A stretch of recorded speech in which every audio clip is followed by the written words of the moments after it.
Hello, this is John Speelman with a roundup of round two of the fourth Sinquefield Cup.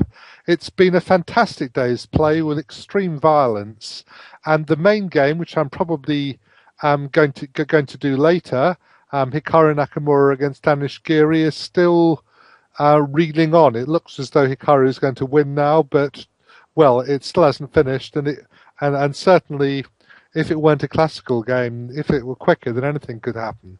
Anyway, there's been lots of bloodshed, and we'll start with the world number two, Maxime Vachier-Lagrave, who's had a bad day against Vishwanathan Anand, and I'm going to go through it very quickly, just and go through and take the general points. Okay, it's really nice in one of these top tournaments to see somebody not playing 1e5 or 1c5, I have to say. It's an absolute joy. And there was a French, I think, yesterday, wasn't there? It's just, there's a feeling that maybe they're going to branch out and even play all the many awful openings I play, rather than just e4, e5. Okay, Vishu went knight f6, e5, knight e4, which is an interesting idea. And knight e2 is the way to try to take advantage of this. Queen b6, d4, e6, knight g1. So you're threatening f3, and I presume that there are no sensible sacrifices. So black has to choose between h6 and f6, and if h6, maybe h4's a move. No, he went f6, f3 knight, take, f4 knight. So they've got I don't know, this position has probably happened before, but it's quite original. Very messy. And now the king has to move, and, well, black is quite solid, but he's a bit disorganized. And there are questions about whether white could try to go queen f7 at some moment. I don't know. I'm going to bash through this for a while. a4. I thought he might go f5. I don't know. f5 takes, check, bishop d6, takes, castles. Just look like the sort of thing you do to me. And then you can play knight h3 next, or knight e2, probably knight h3, and start hacking. Of course, it's a lot easier to sacrifice other people's pawns than your own. So a4 threatens to trap the queen. c5, making some room for her. Knight, rook, bishop b3, and at the f5. I presume if queen takes b2, king f2 would have been, or castles, would have been very scary. Castles. You certainly can't take on b2 at the moment because of rook a2, I think, is unpleasant. Or is rook... No, sorry, rook b1 would be a disaster, wouldn't it? And, okay, Anand is just staying on the board and fighting hard. That looks strong, and I think he perhaps underestimated queen e7 or even missed it. I don't know. That's a typical wriggly move which manages to stay on the board, because otherwise he'd be in deep trouble. Queen h6, bishop d6, and okay, I mean, it's still incredibly complicated. Rook a d1, f2, rook f6, queen h4. Machines like, actually, queen h3, bishop takes d4, bishop h4, but it's very, very unlikely a person would do that, because giving up the exchange for that pawn and the two bishops looks great, even if it isn't. Knight d5. Right, so at this point, a normal continuation would have been bishop takes, pawn takes, queen g3 to go to e3. And funny, the machine, when I stuck a machine on it, just said when he threatens to mate an a7, then you put your rook on a6, which is sort of faintly extraordinary to me, but that's what Houdini wanted to do. Takes, queen g3, bishop c7, queen e3, rook a6. and he just thought this was all right. I mean, I'm not sure if that's true or not. It looks like rook a1 ought to be unpleasant, but it's all very hard to tell. I mean, you're going to go rook g8 and rook g6 in a minute and start hacking like crazy. And I suppose you control quite a lot of white squares. It looks very, very odd to me, but there we are. I'd rather be white, I presume. And this would have been a normal continuation. But Maxim, who must be floating on air at the moment, I suppose. He's world number 2. He's won all these games. He played knight e6, which is just a blunder. Bishop takes, and now the rather vicious e3. And all the tactics are now working for Anand. And it was pretty catastrophic. He took it. I mean, if you can't allow e2, takes. And now if rook takes queen e3, okay, queen f2, I suppose might be possible. You can move the bishop. He went bishop a7 check, king takes. Now, I guess he intended rook takes d5, hoping to fight, but then bishop f4, rook takes, check, king here, queen takes is just completely winning. And instead, he played the completely desperate queen f2, and after bishop c5, well, it's completely busted. I don't know. They played some moves. I mean,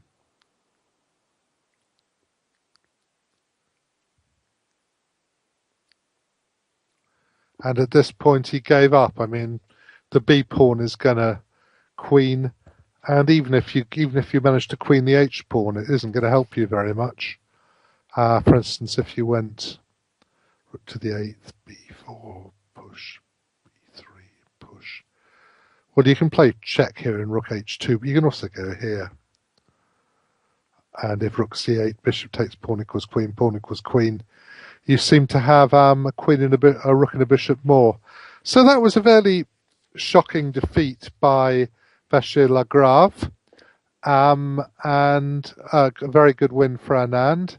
See what ultraviolence has occurred. Nothing's occurred to Nakamura yet. So we'll copy Caruana's game, which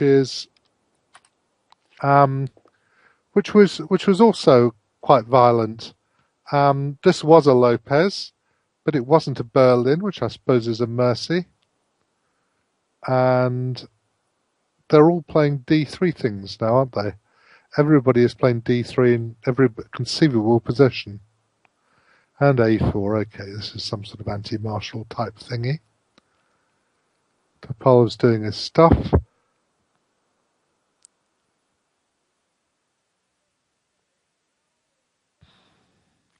It's a nice move, putting pressure on the e-pawn and taking control of this square.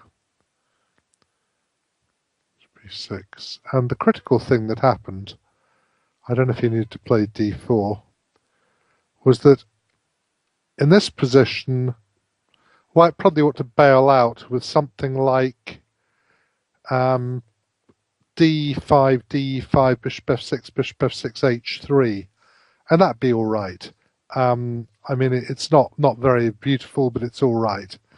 But Caruana played the move he wanted to, which is bishop a2, and this allows knight e4.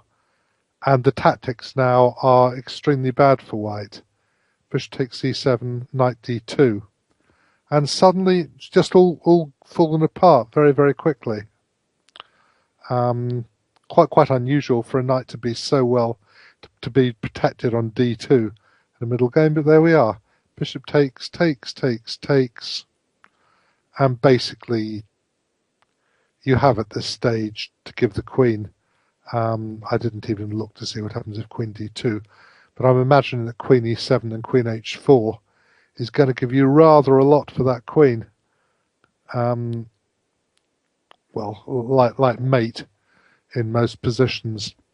So he played this. Takes. Queen d7. If you go rook a1, he's going to play d5.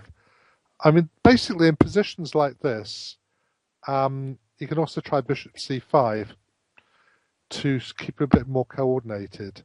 In positions like this, the basic problem that white faces is getting his pieces defended so that the queen can't fork them all. If this bishop were on c3, then he might have rather a good position, despite the gaping weakness of the king, because if black can't take anything, then you put the bishop on c3. If you have time to stop the checks, it's great. Then you start pushing the d-pawn. And with the bishop, the knight, with the bishop on that square, everybody's protected by everybody else. Sorry, that was supposed to be to d4. Everybody's protected by everybody else, which is fantastic. But as it is, it's just a mess. Queen d4. I mean, the software doesn't care about the passed d-pawn. I would be nervous about a passed d-pawn here, personally.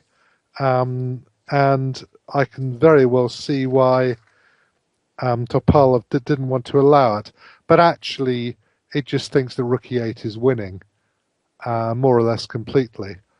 And he's giving takes, queen takes, king f1, queen e4, d5, queen b1, king e1, queen takes b2, bishop d6, I thought, queen f6, bishop c5. They wanted to play queen e5 check. I'm not sure exactly why, but basically black is going to take a lot of stuff, and the minor pieces can't really coordinate because they don't have any sensible squares to get anchored on. And presumably, if the pawn starts to advance, if you're desperate, you can move the king across. And basically, Houdini thinks this is completely crushing, and I can well believe it. It looks disgusting as white. It's just that if you're playing a game as black, you think this is wonderful, I should be winning, but I don't want to allow that d-pawn to do anything. And Topalov found what looked like a much better solution. Queen d2, nice idea. Rook d1, and now queen takes and rook a1. And this ending looks like it should be fantastic. I thought he'd win this.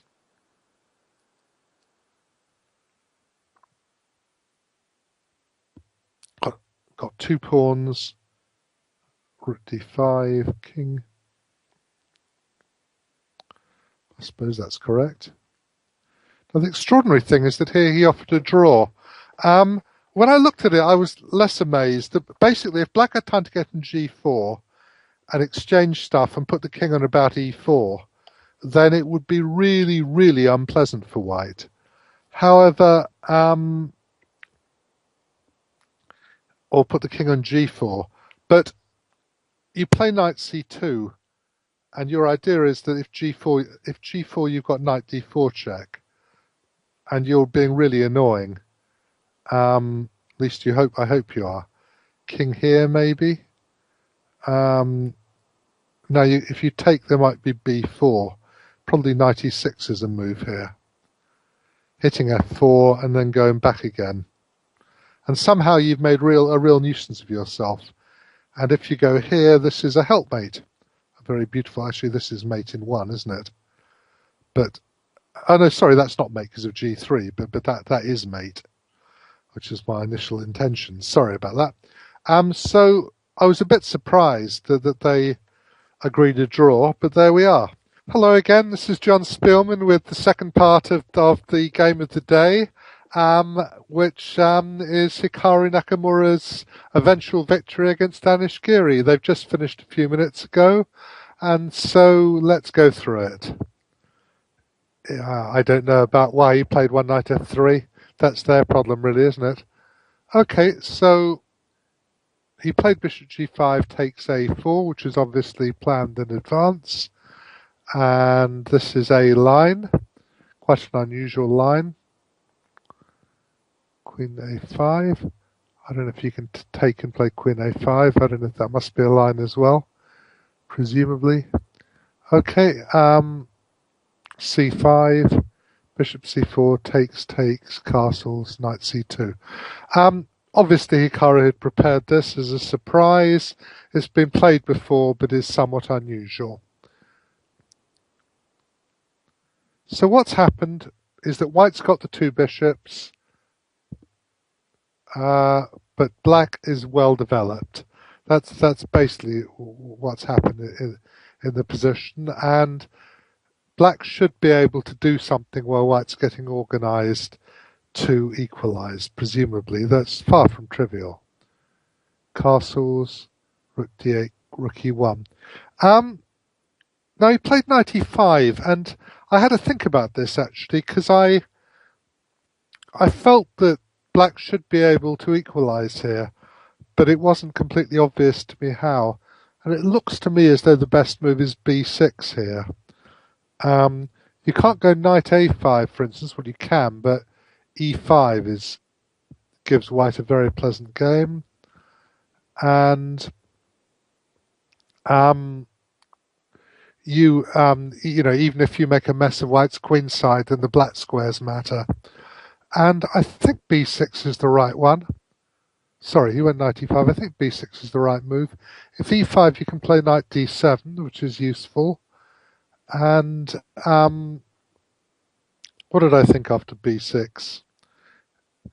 If f3, which is the sort of thing, bishop b7, queen e2, then now you can play knight a5 if you want to.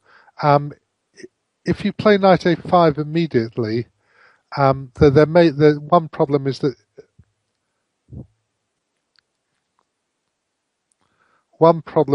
there's sometimes the move knight d5. I don't know if that's possible here, but I think can you take and play queen c7 in this position? But you have to be extremely careful about this happening, whereas once you've played b6, you don't. Anyway, that was I did think about it because I thought there's something wrong with this, because black ought to have a way to do something with his lead and development. What actually happened was knight e5, bishop f1, and I don't really see what the knight's doing on e5. It's very pretty, but I don't understand. You have this pin, but I'd rather really have the knight going to d4 or a5. So bishop d7, queen e2, bishop c6, bishop g5, h6, bishop h4, knight back, bishop g3, rook d7. And here I started thinking he was going to play e5, knight d5, knight e4, and then he played a much better move, f3. And this is the first time I thought that Hikaru might have got something out of the opening, because these pawns are a real, but they bolster the diagonal against this bishop, which, far from being a good piece, is now not a terribly good one. And I thought, should black play queen c5, check queen e3 in exchange? But if he does, he's somewhat worse, and the two bishops are slowly starting to come into their own. He went rook d8, which does weaken a7. Queen e3 took advantage of that. Now b6 you can play a5, which is a bit annoying, I think. So a6, but this sort of weakens these black squares. Bishop, rook b1, teeing up to play b4, b5, and I think you should have ignored this probably. E5, b4, rook d4 I think is a good idea. And just play chess. I mean, if white wants to play b5, white will play b5. Queen b4 is a nervous move. Rook c1, e5, bishop e1, teeing up obviously to play knight d5 or something unpleasant. Queen e7 and knight b2. And now bishop b4 that's a fine move. Now bishop b4 is really going to be a nuisance because you've got all these black squares to play around with. And he went rook d4, which may be okay actually. Bishop c3. So basically you won the exchange here. And I thought he was going to play knight e4. Actually, he played bishop e4. And somewhat to my surprise, when I fed this to my Lord and Master Houdini, it actually liked knight e4. I was thinking, oh, well, this is all a bit much. But the thing is that suddenly this bishop, which has been a very dead piece, becomes an incredibly superb unit. And pawn takes, rook takes, queen g3, h5. And black is really active, has a really nice position now. The pawn on e5 is strong. It stops this bishop from working. And apparently, I mean, really, yeah, I was surprised, but um, it liked it, to the software. For instance, if h3, which looked quite natural to me, there may not be a very good move, h4, queen f2, knight f4, all of black's pieces are working. Bishop e1 to try to attack this pawn, maybe a bad move, I don't know. Queen g5, taking aim, threatening knight h3 check, by the way. Rook c3, rook d6, king h2. This was just a very random line. Knight h5, and black has got a fantastic position. Everything's working for him. It's quite strange. Basically, white's pieces are all over the place. The knight in a2 is a long way from the king's side. And yeah, the software said, oh, what a good position for black, which certainly wasn't obvious to me when I played knight takes e4, but it was my instinctive reaction. I must say, when you use software, one thing that happens is that quite often your instinct does work, which is nice, or my instinct does work, because I've sort of believed more that what I think about chess is true than I did before the software. Although they can defend everything, almost anything, sometimes when you instinctively want to do something, it seems to be good. Okay, so he played bishop e4, which basically gives him an attack, but is positionally not well founded. Bishop takes rook was always met by pawn takes bishop, and black got lots of play. Well, in this position, he just won the exchange back immediately. Rook takes, queen a7, b5, knight g4. It's all very splendid. I mean, it looks very scary to me, but it just isn't really. He played h3, check here, queen e3, rook e1, queen f4 check, g3, queen f5, bishop g2. And obviously if you exchange rooks, you're basically lost. I mean, you're hacking, of course. Anish played a really fantastic move, really splendid move, rook h4, randomizing. And, well, I mean, of course, again, the great software laughs at it and says, well, what does it want to do? Rook b2, I think it wants to do. Though it wants to take the rook first, and after rook d3, it wants to go rook b2. He just wants to take everything and laugh at you. Here, rook d3, which looks scary, rook b2, knight takes h4, rook f1. And presumably white's a rook ahead, in fact.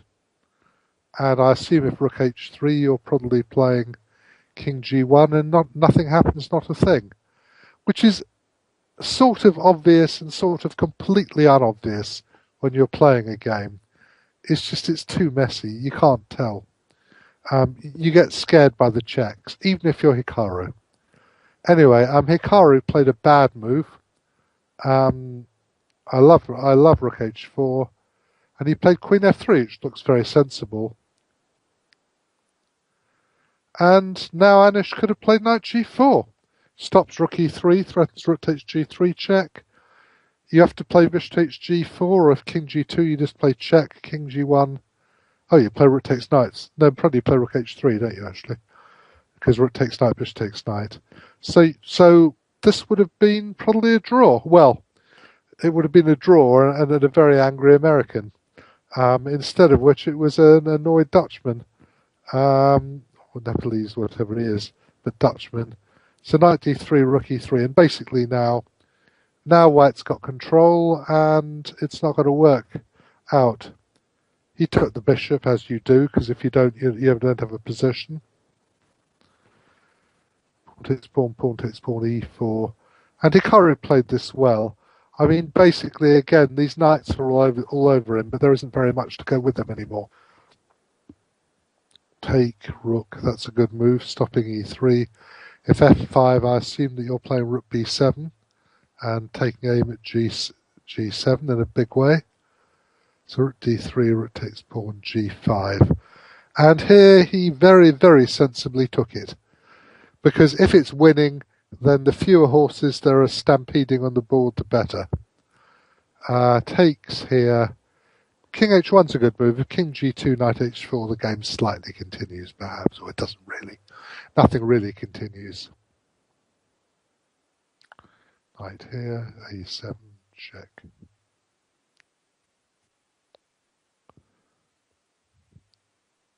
That was not a good move, obviously, given the reply, but of course black was lost anyway. Bishop b5, and finally the position has stopped being interesting.